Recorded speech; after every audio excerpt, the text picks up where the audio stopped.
الحمد للہ رب العالمین، الصلاۃ والسلام علی سید الانبیاء والمرسلین نبینا محمد وعلی آلہ وصحبہ اجمعین، اما بعد۔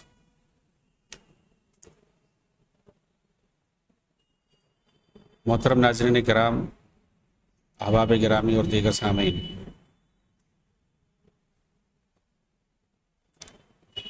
تکفیری تنظیموں کے تعلق سے میری گفتگو جاری ہے اور یہ آخری لیکچر ہے۔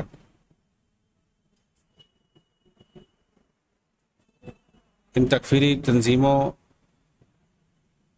نے جس طرح سے قرآن اور حدیث سے استدلال کیا ہے اپنے غلط مقصد کی خاطر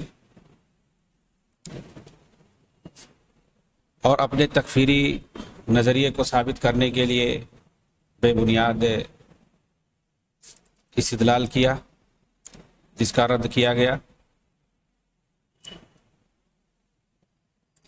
انہوں نے جو ایک آخری دلیل دی وہ یہ کہ نبی صلی اللہ علیہ وسلم نے جزیرۃ العرب سے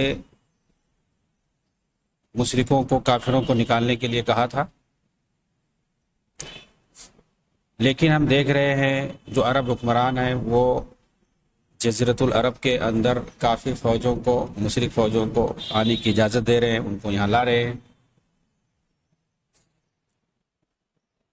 اس لیے ہم ان کے خلاف بولتے ہیں، ان کی تکفیر کرتے ہیں۔ اس کے تعلق سے تفصیل بتائی گئی، اور یہ حدیث جو ہے یہ لوگ پیش کرتے ہیں، یہ ہر کوئی جانتا ہے کہ اسے رسول اکرم صلی اللہ علیہ وسلم نے خیبر ہی کے وقت کہے تھے، فتح خیبر کے وقت سن 7 ہجری میں، اور اس کے بعد آپ 4 سال تک آپ بحیات رہے۔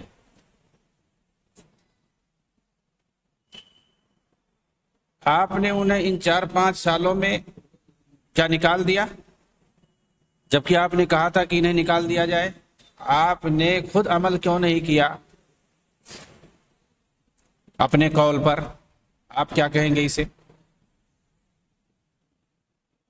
آپ نے یہ بات جو کہی تھی اخرج المشرکین من جزیرۃ العرب، مشرکوں کو جزیرۃ العرب سے نکال دو، یہ آپ نے 6 یا 7 ہجری میں کہی تھی، فتح خیبر کے وقت، اور اس کے بعد آپ 4-5 سال تک باحیات تھے، آپ نے انہیں نہیں نکالا۔ اس کے بعد ابوبکر صدیق رضی اللہ تعالیٰ عنہ کا زمانہ آتا ہے، اپنے پورے زمانے خلافت میں آپ نے انہیں نہیں نکالا جزیرۃ العرب سے، جبکہ مسلمانوں کے پاس ایک مضبوط فوج تھی، آپ نکال سکتے تھے۔ پھر سیدنا عمر بن خطاب رضی اللہ تعالیٰ عنہ نے اپنے زمانے خلافت میں ایک لمبے وقت تک انہیں نہیں نکالا۔ آپ کے زمانے میں بھی مسلمانوں کے پاس ایک مضبوط فوج تھی، ایک طاقتور فوج تھی، اور ان تمام زمانے میں نبی صلی اللہ علیہ وسلم کے زمانے میں 4-5 سال تک، عہد صدیقی میں اور عہد فاروقی میں کسی صحابی نے یہ اعتراض نہیں کیا، نہ درخواست کیا، نہ مظاہرہ کیا کہ آپ نے فرمایا تھا نکالنے کے لیے، نکال کیوں نہیں رہے؟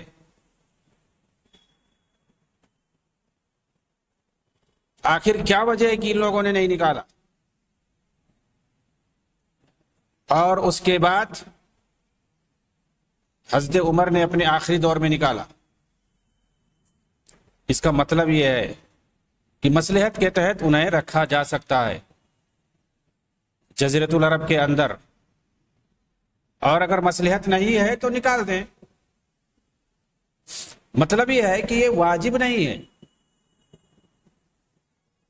نکالنے کا مطلب یہ ہے کہ وہ یہاں رہ کر کے مضبوط نہ ہو، وہ اپنی یہاں پر طاقت نہ پیدا کرے، اگر رہیں بھی تو مسلمانوں کی ماتحتی میں رہے، اور مسلمان اگر مناسب سمجھیں، مصلحت سمجھیں تو وہ رکھیں، اور اگر مصلحت نہ ہو تو نکال دیں۔ اللہ کے رسول نے نہیں نکالا، حضرت ابوبکر نے نہیں نکالا، حضرت عمر نے نہیں نکالا، ایک زمانے تک مصلحت ختم ہو گئی، نکال دیا۔ تو اس کو بنیاد بنا کر کے حکمران کی طعن تشنیع کرنا، ان پر بیجا الزامات لگانا، انہیں کفر کا ساتھ دینے والا بتانا، یہ سب تکفیریوں کا طریقہ ہے، خوارج کا طریقہ ہے۔